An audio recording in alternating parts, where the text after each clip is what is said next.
The night was thick with fog as the midnight train made its way through the sleepy, desolate countryside of Eastern Europe. The rhythmic clatter of wheels against the tracks echoed through the nearly empty cars, a sound that should have been comforting but only added to the eerie atmosphere.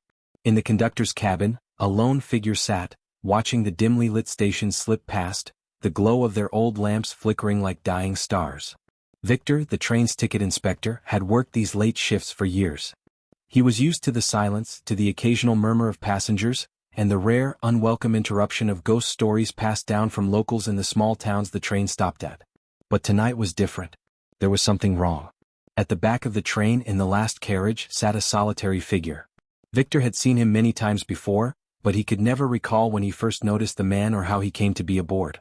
The man was always seated in the same spot, a dark silhouette against the pale moonlight seeping through the grimy windows. Viktor had checked the ticket list multiple times, but there was no record of the man's reservation. No one remembered selling him a ticket. He had never seen the man board, nor had he seen him leave. And every time he looked at him, the chill that ran up his spine deepened. Tonight, Viktor decided to confront the stranger. His curiosity got the better of him, and though part of him warned him to keep his distance, the other part pushed him forward.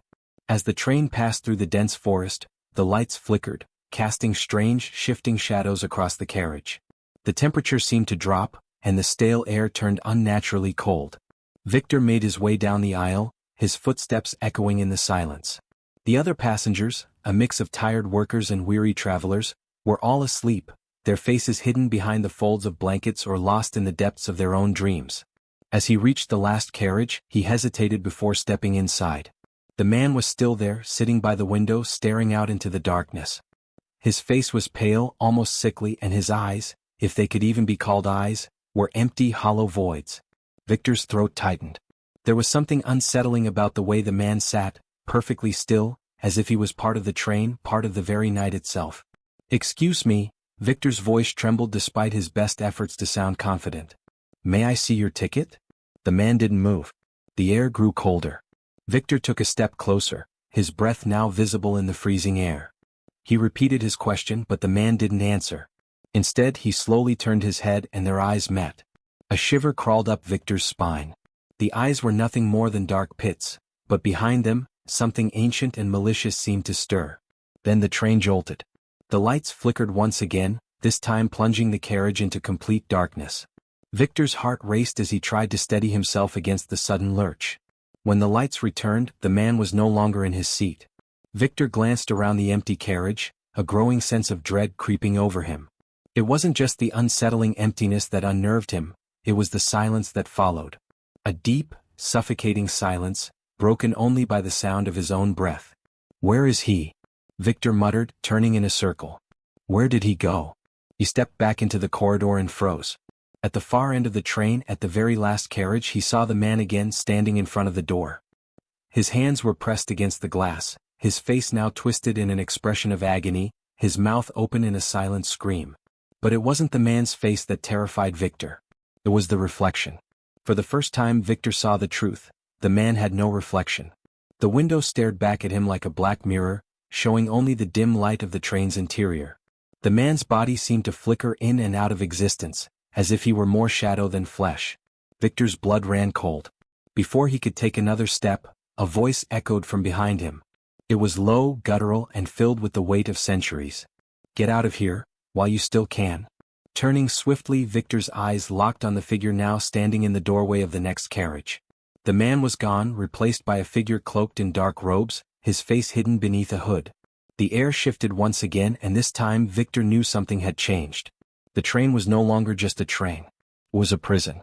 A prison for the dead. And Viktor had just become its latest prisoner.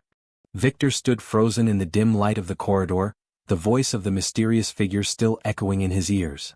The words, "Get out of here, while you still can," twisted through his mind, like a warning from some ancient evil that had long since transcended the bounds of life and death.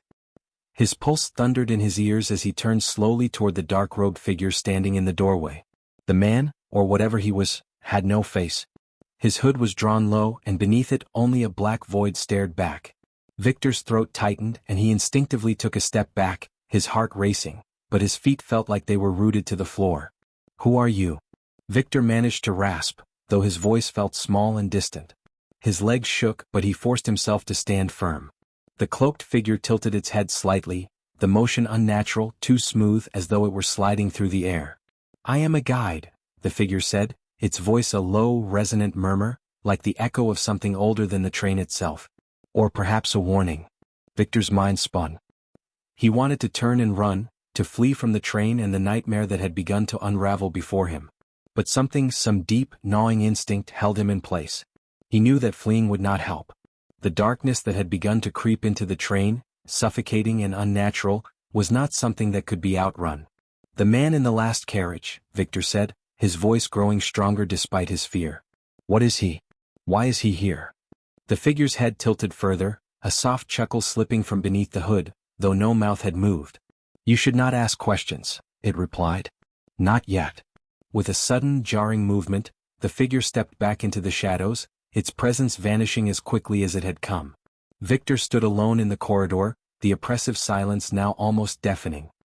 He wanted to scream, to cry out for help, but the only sound that met his ears was the mournful whistle of the wind as it howled against the train. Suddenly, a low creak came from the last carriage, followed by the unmistakable sound of footsteps, slow, dragging, heavy. Viktor's breath caught in his throat. He turned, his heart racing as he stared toward the last carriage. There, standing just beyond the threshold of the doorway, was the man. This time there was no mistaking it, he was no longer seated.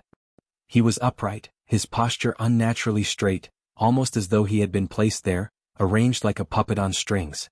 The man's eyes were still hollow, black pits of nothingness that seemed to swallow the dim light around him. Viktor's feet moved before he could think, propelled by some primal need to understand, to uncover the mystery before it consumed him. He moved slowly, cautiously, his breath shallow as he stepped closer to the last carriage. The man did not move, did not even acknowledge Viktor's approach.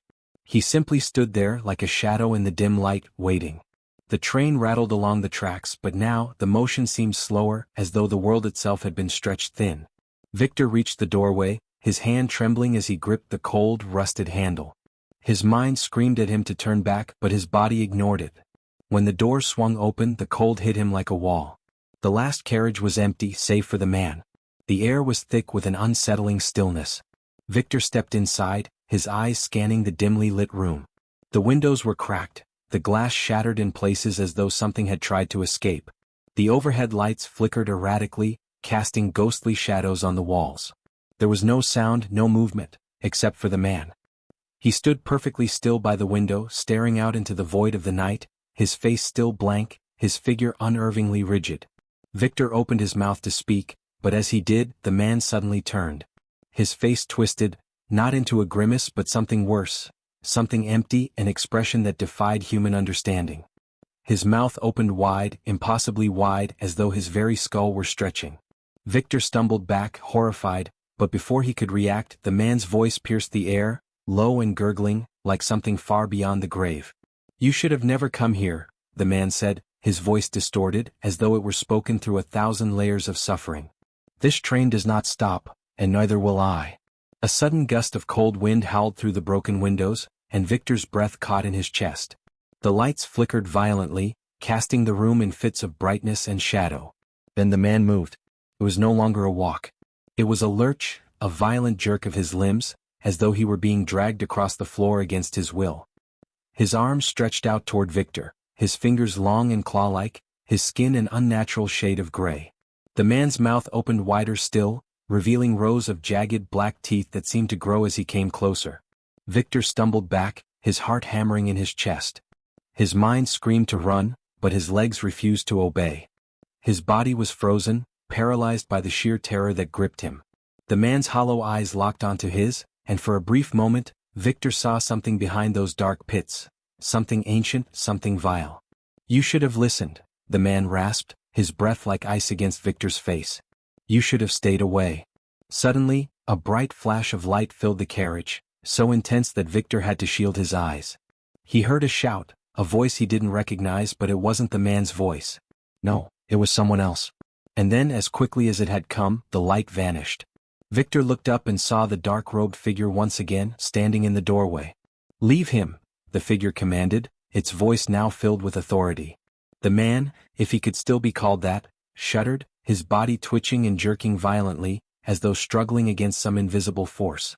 The air crackled with an unnatural energy, and for a moment, Viktor thought he saw the shadow of something else, something far larger, far more terrible, looming in the space between them. The dark-robed figure raised a hand, and the man, if it was a man at all, let out a bone-chilling screech as his form crumpled like paper. He collapsed to the floor, twitching and spasming before he vanished, as though sucked into the very shadows themselves. Viktor gasped for breath, his legs giving way beneath him. He fell to the floor, trembling. The dark-robed figure stepped forward, its presence both a comfort and a curse. "It's not over," it said quietly. "This train, it's cursed. And so are you." Viktor's mind reeled. What did that mean? How could he possibly be cursed? Before he could ask, the figure was gone, slipping into the shadows as silently as it had appeared. And then the train lurched again as though it were waking from some dark slumber. The tracks ahead were long and winding, disappearing into an endless void.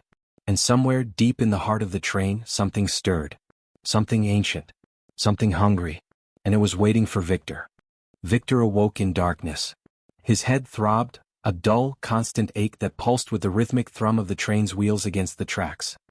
His hands were clammy, and his breath came in shallow gasps. The room around him was unfamiliar, and for a moment he struggled to remember where he was.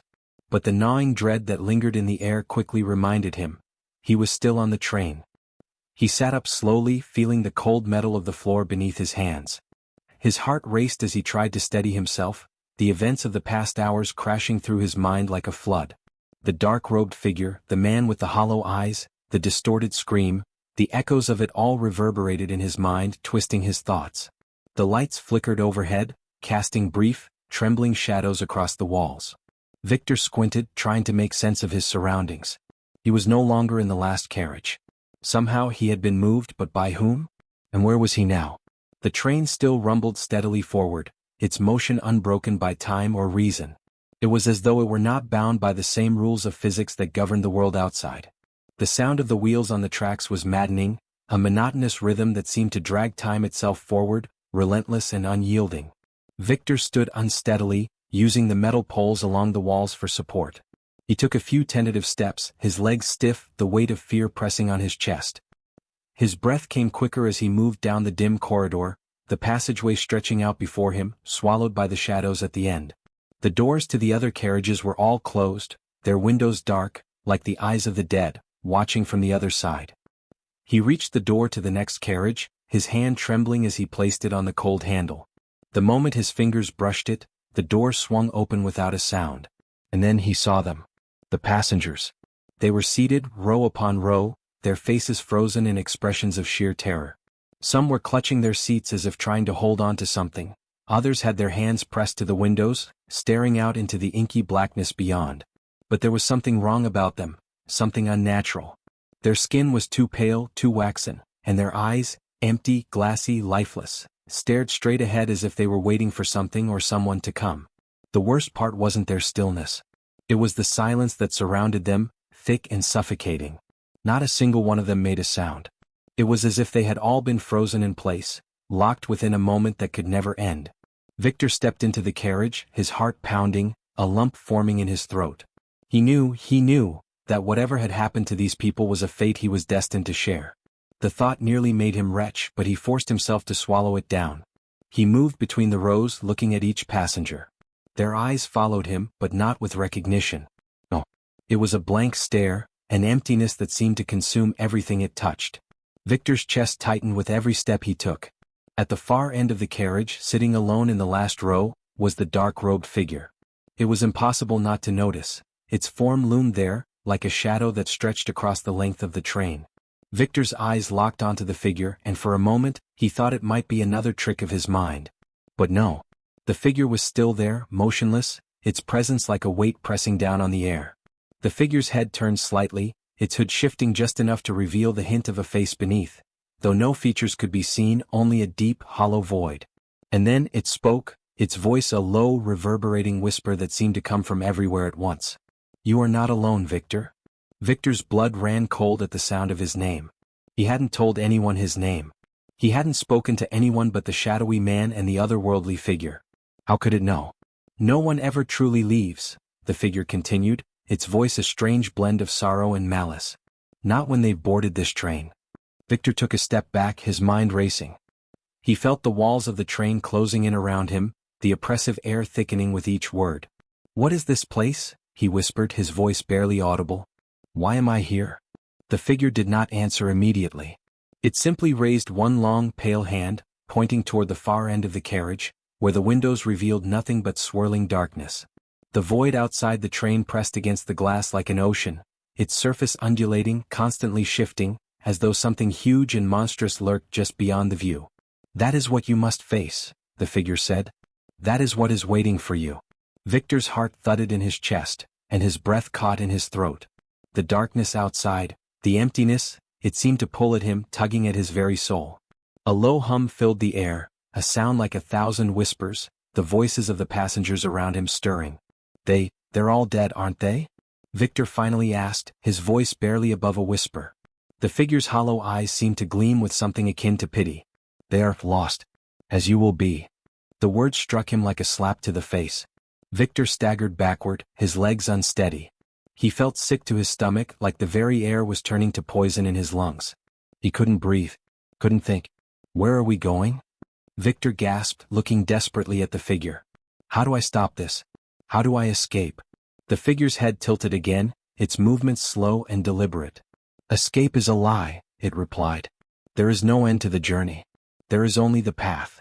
Before Viktor could protest, the lights flickered again, and the train lurched forward with a force that sent him crashing into one of the rows of seats.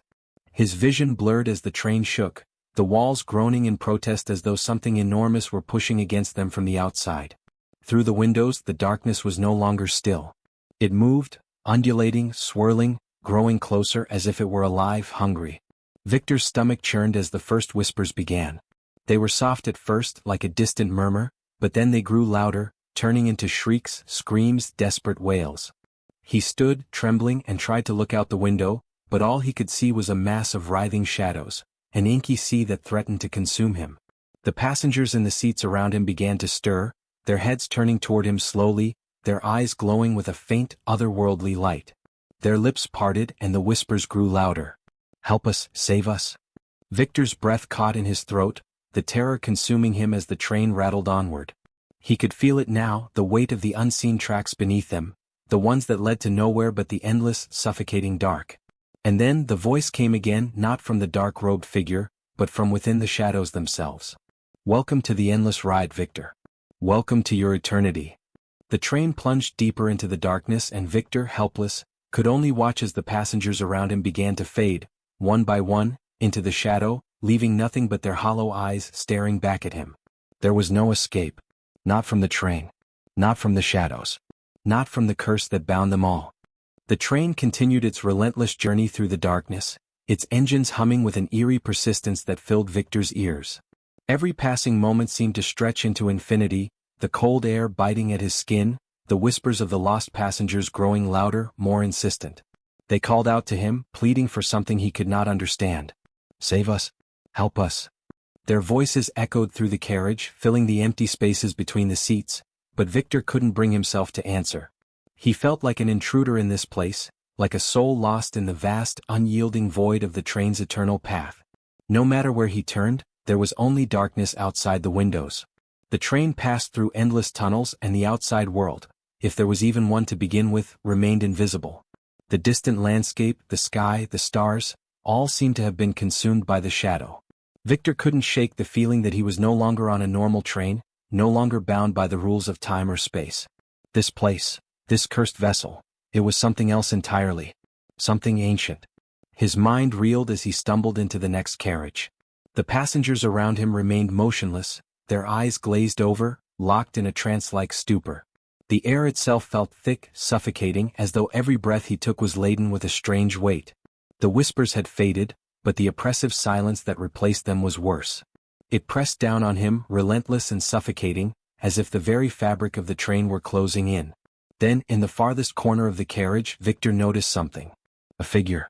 The same dark-robed man who had appeared before. He stood there, leaning against the wall, his presence overwhelming, a shadow among shadows. Viktor felt a strange compulsion to move toward him, as if some invisible force were drawing him closer. His feet moved before he could think, his body instinctively obeying the pull. As he drew nearer, the figure's head turned slightly, and Viktor could feel the weight of its gaze upon him. There was a flicker of recognition in those dark, hollow eyes, an understanding that transcended words, a knowing. "You should not be here," the figure said in its low, resonant voice. It spoke as though it were both warning and condemning him, its words heavy with a centuries-old sorrow. "This train, it does not stop. There is no destination, no end. Only the ride." Viktor's chest tightened. He wanted to ask more, to demand answers, but something held him back. Something deep within his gut told him that asking questions was a futile act in this place. That no matter what he learned, there would be no escaping the truth. The figure stepped forward, its presence becoming more solid, its form more tangible in the dim light of the carriage. Viktor's breath caught in his throat as it approached, and with each step the air seemed to grow colder. "You were chosen," the figure said, its voice soft but filled with an eerie certainty. "Just as they were. The passengers. The lost souls. They are all bound here just as you will be. And you will never leave. This train is a prison." Viktor felt his heart plummet into his stomach. "What do you mean? What happened to them? Why are they here?" The figure tilted its head slightly, its face still hidden beneath the hood. For a moment there was only silence. The other passengers, those whose eyes were no longer vacant, seemed to turn their heads toward him, as if waiting for an answer they already knew. "The train is a vessel," the figure said, its tone now softer, almost mournful. "A vessel for souls lost in time. Those who board it are chosen whether they know it or not. And once they step foot inside they are bound to it. No one escapes. The train will always find its way back." Viktor shook his head, feeling a sickening realization creep over him. "The man, the one in the last carriage, he's dead, isn't he? He died 10 years ago. But why was he still here?" The figure's eyes, those empty pits, bore into Viktor, and the air grew even colder. "He was not the first," it said quietly. "Nor will he be the last. He is a reflection of the curse that binds this place. A manifestation of the souls trapped within. And every one of you, every one of these passengers, is a part of that curse." Viktor stumbled back, his mind struggling to process the implications. "No. This can't be happening. There must be a way out. There has to be." The figure's hollow gaze softened for a brief moment. "There is no escape from the path you now walk. No one who boards this train leaves. Not even death can free you. It is an endless loop, a journey without destination. And once you understand that, once you come to terms with it, you will be like them. Lost." The words hit Viktor like a punch to the gut. His breath caught in his throat as he glanced around at the other passengers, their hollow eyes staring back at him, unblinking. They had all become part of the train, part of the endless, unbreakable cycle. He realized then that their souls were not just lost, they were bound, trapped forever in this darkened corridor of time. A cold, sinking feeling spread through his chest as the reality of his situation began to sink in. He was no different from them. He was a part of the curse now. He could already feel the train's grip tightening around him, pulling him into its endless cycle. Viktor's knees buckled and he sank into one of the empty seats, his hands trembling as he clutched the armrests. His mind raced, trying to find a way to escape, to break free, but every thought, every attempt at reasoning felt useless. There was no way out. The train would keep moving and he would keep riding it forever until the end of time. "Please," he whispered, his voice trembling. "There has to be something I can do." The figure stood in front of him, its form dark and forbidding. "You still do not understand, do you?" it said softly. "There is no escape, no salvation. You are part of the train now, Viktor. The only choice you have is how long you will continue to resist." Viktor's chest tightened. His mind screamed for him to fight, to search for an answer, but the despair that gripped him made it almost impossible to think.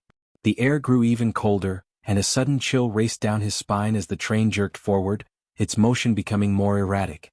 The lights flickered again, and for a moment, everything seemed to blur together. Passengers, shadows, the figure in the dark robes, until they all melded into a single insurmountable wave of hopelessness. And then, through the flickering lights, Viktor saw something. A figure at the far end of the carriage. The man. The one who had haunted the last carriage.